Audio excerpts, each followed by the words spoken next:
So today we are going to have our discussion on geometric progression, right? And there are most important parameters we are supposed to know under the geometric progression. Where u of n, the first parameter we are supposed to know is u of n, which is the what? The nth term, okay? And then we have a, which is equal to the first term, okay? The first term. So we have a, which is equal to the first term. We have n, which is equal to what? The number of what? Of terms, okay? And then finally we have r, which is the common what? Ratio. Okay. So these parameters are really important under the geometric what? Progression. Okay. So let's look at the first term under the nth term, right? So we can see that what the first term is u of 1, okay? And the second term is what? U of 2, right? The third term is u of 3. The fourth term is u of 4. Up to what? U of what? N, a certain term. We don't know, okay? Now, we are saying that in geometric progression, for you to get what? The succeeding term, right? All what you need to do is to multiply the what? The terms that come before by what? By r, which is the common ratio. So assuming we have u of 1 and we want to get u of 2. All we need to do is to multiply r by u of 1, and that will give us u of 2. Okay, so let's do that, right? So we are saying that u of 1 is the same as the first term, and then we have the first term to be a. So a can replace that, okay? So to get the second term, multiply this one by 1, the common ratio, the first term, that will give us what? AR. Now let's go to the second one. Multiply by r again, and that will give us AR squared. Let's look at the fourth term. That will give us what? AR cube up to what? AR a certain term. But you could realize clearly that what? Anytime we move, assuming we were in the first term, the coefficient, the power or the degree of what? The r was 0 here. So that is why we had the coefficient to be a just alone. That means it was 1. Now here you realize that what? When we move to the second term, this r, the coefficient was decreased by 1, right? Here, the third term was giving us 2. The fourth term was giving us 3. So we can see that the nth term is just you putting the number of term here and subtracting it by 1, clearly, right? So this is what we have. Now this is in the form of what? A series. Let's try and write it in the form of what? This is in the form of what? A sequence. Let's try and write it in the form of a series. So we can see that what? The sum of it will be what? A plus what? AR plus what? AR squared plus AR cube plus AR exponent 4 up to what? AR exponent what? M minus 1. Which we can see that what? The nth term of any sequence is denoted by what? AR exponent what? N minus what? 1. Okay, so this is what we have. Okay, so if that is the case, we can move further to do more analysis. So now, after we are done with it, we are going to find the sum of what? The GP, which is the geometric what? Progression. Now, to find the sum of geometric progression, all you need to do is to just sum all the series, right? Of course, we've done it already. So we have Sn, which is equal to what? A plus AR plus AR squared plus AR cube up to what? ARM minus 1, right? Realize that assuming we are to find the sum to what? Maybe 1,000. We cannot keep on adding them individually until we get to the 1,000th thing. That is why we are doing analysis to get a general formula for that, right? So now let's find a way where we multiply this one by r, right? So we are going to multiply r by what? Sn. So multiply r by the whole thing. So this one will give us what? AR, right? This one will give us what? AR what? Squared. This one will give us what? AR cube. And then up to what? AR. So this one, if you multiply this one by r, we have AR m minus 1 times what? R. You realize that this is the same as AR according to indices. You can split this one. AR exponent n times what? Times R exponent what? Minus 1, right? times the r itself. So this r will take care of this, and we're left with what? AR exponent what? N. Now the next thing we are going to do is to what? Call this one equation 1, and then we can call this one equation 2, right? So let's subtract equation 2 from equation 1. Okay. So if we do that, right? If we subtract equation 2 from equation 1, you will realize that what? So let's do that. Equation 2 is what? Rsn, then minus what? Sn itself. And that will be equal to what? Realize that this one will take care of this, right? This one will take care of this. This one will take care of this. So all the terms in it will only be left with the last terms, okay, and the first term here. So we are left with what? ARn minus what? A. Okay. So what we are going to do is to just factor Sn out. Here Sn factored out, we get what? R minus what? 1. And then here we factor A out. That will give us what? A bracket what? R exponent n minus what? 1. So what are we looking for? We're looking for Sn. So we divide here by what? R minus 1. Here by what? R minus 1. So that's what? This one will take care of this. So Sn will be equal to what? The first term bracket what? R exponent n minus 1, all divided by what? R minus 1. And this is very important. It helps us to find the sum to what? Any term at all, right? So this only works whenever what? R is greater than what? 1. But when R is less than 1, then this one will what? Will violate the rule. Okay. So let's find an equation for a situation whereby what? The parameter of R is less than 1, right? So we are going back to our equation where at that point we are going to subtract equation 1 by equation what? 2, okay? So realize that if you do that, you end up getting what? Sn minus Rsn, right? And that will be equal to the same thing. All these parameters will go. It will only be left with the last one, but then it will be what? A minus what? AR what? N. So we factor Xn out, right? That will give us 1 minus R here. And here, if you factor A out, that will give us what? 1 minus what? R exponent what? N. So we divide here by 1 minus R, here by 1 minus R. And that will give us a corresponding value of A bracket what? 1 minus what? R exponent N bracket 1 minus R exponent N, all divided by what? 1 minus what? R. And this is a situation whereby we have what? The value of R being less than 1. Thank you very much. And then, so let's have this question tackled and see if it can boost our understanding.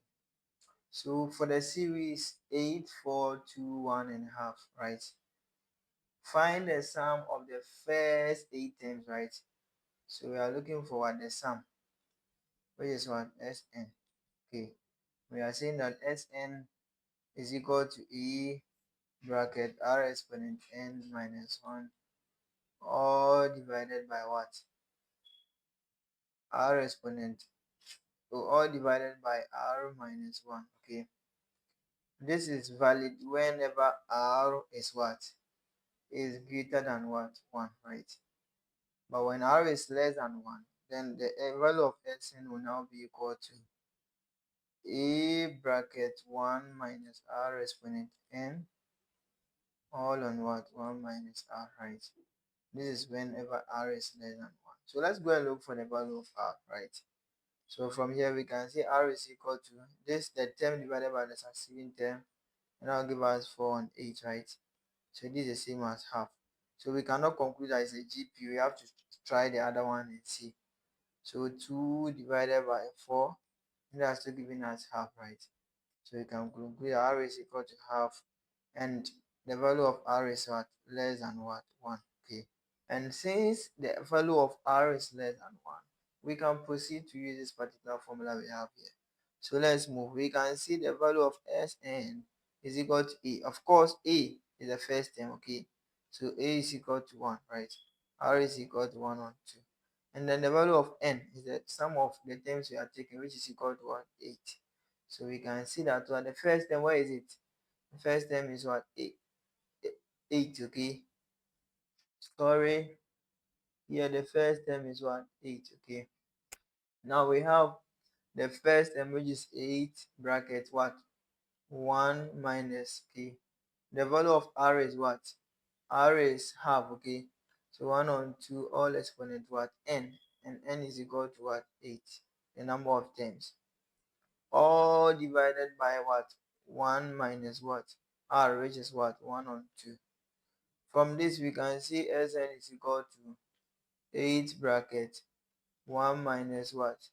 1 on 2 exponent 8. All divided by 1 minus half will give us 1 over 2, right? From these we can say these two can go and multiply this, okay? Which will give us 16 bracket what? 1 minus 1 on 2 all exponent what? 8, okay? Okay, so let's move on to find Sn. At this point we can see what? Sn is the same as what? 16 bracket, okay? 1 minus 1 on what? 2, 5, 6. Okay, now what do we do again?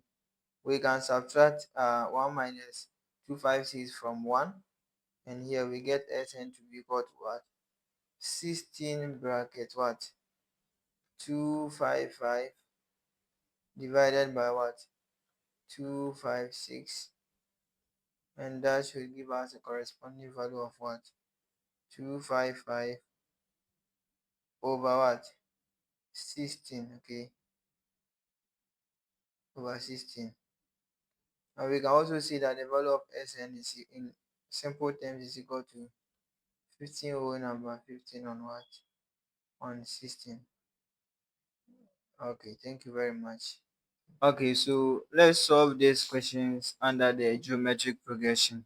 Okay, so if the fifth term of a GP is 162 and the eighth is 434,374, find the series. So we have to find the series. That's to find the u of n. Okay, we don't know the individual series.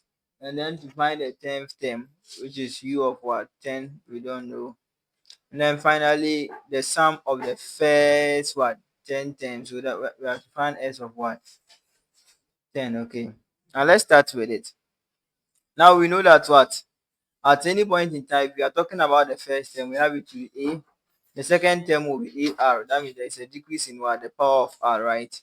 So the fifth term, that means that we are going to get ar of what? 4, okay? So the fifth term, ar of 4, is 162. This should be equal to 162. We can call it equation 1. And the eighth term is 4374. That will give us ar exponent 7. And that's equal to 4,374. That's our equation 2. Okay. So find the series. So to find the series, we know that what? The general formula for what? U of n, right, is equal to ar n minus 1. But we don't have the value of a and the value of r. So therefore, we can use this formula to do. So since the power of r is greater than the equation 1, we can just divide equation 2 by equation 1. So equation 2 divided by equation 1. Okay. So that will give us ar exponent 7 divided by what? Ar exponent 4. And that will be equal to 4374 divided by 162. Okay. So this one will go here by what? 4, and it will left with 3. This one will go with this. So we have ar cube should be equal to what? 27. Okay. So we take the cube root of this, and then finally the cube root of this. Now this one will cancel this, and we end up seeing that r is equal to what? 3. Okay. Now after getting the value of r to be 3, then the next thing we are going to do is to find the value of what? A. So we can get the value of a from the first equation. From the first equation, we had ar exponent 4 to be what? 162, right? So the value of a So the value of a can be equal to 162 divided by what? R exponent 4. So a will be equal to 162. The value of r is 3 here. So we just exponent 4. So finally the value of a will now be equal to 4. Okay, 162 divided by what? 3 exponent 4. That will give us what? 162 divided by what? 81, right? And this will finally be equal to what? 2. Okay. So now we can state clearly that what? We have the value of r to be equal to 3. The value of a is equal to 2. So if you have to find a series, we can find u of 2 because we have u of 1 which is equal to a, right? So u of 2 will be equal to ar, and that will be equal to a. The value of r is what? 2, right? So we have the value of a to be okay. So we can say ar is equal to, we have the value of a to be 2, r is 3, and that will give us 6. So let's find u of 3. That will be equal to ar what squared, okay? So we have the value of a to be 2, and then we have r to be 3, right? So all exponent what? 2. So this will give us what? 2 multiplied by what? 9, right? And that will give us what? 18. So we can now find the series u of n is equal to, so the first one we had it to be 2, okay? The first term, and then the next term is what? 6. And then we had the other term to be what? 18 up to what? Infinity, okay? Or a certain number. That is all. So this is actually the series. That is the first part of the question. Now let's move on to the second part of the question. The second part of the question says we should find what? U of 10, right? So to find u of 10, we know that u of 10 is equal to ar exponent 9, right? Exponent 9, and that will be equal to, we know that the first term a is equal to 2, right? So and the value of r is 3. The value of r is 3, all exponent 9. So this will be equal to, so this will be equal to 2 multiplied by 3. 3 exponent 9 will give us 1, 9, 6, 8, 3. And this will finally give us a corresponding value of 3, 9, 3, 6, 6. Okay. So this is the value of what? U of 10. Okay. Now the next question is what? We state that what? We should find the sum of what? To 10, okay? Of the nth term. And we know that what? To get the formula for s of 10 or any number, it depends on the value of what? R, right? Realize that r is what? Greater than what? 1. That means that the formula will now be equal to what? A multiplying what? R exponent what? N minus 1, all on what? R minus 1, right? So this will be equal to, okay, we have the value of A to be 2 here, and the R is 3, so 3 squared minus what? 1, right? Oh, sorry. So we are talking about the 10th term, that means n is equal to 10. So the value of A is 2 here, and we have the value of R, which is what? 3, okay? So 3 all exponent what? N, which is 10, and then minus 1 all divided by what? R, and we know the value of R is 3 minus 1, right? Okay. So now we can see that what? The value of s of 10, so s of 10 will now be equal to what? 5, 9, 0, 4, 8. And that will be end of what? The road for us. Thank you very much, and then we are going to meet in our next episode.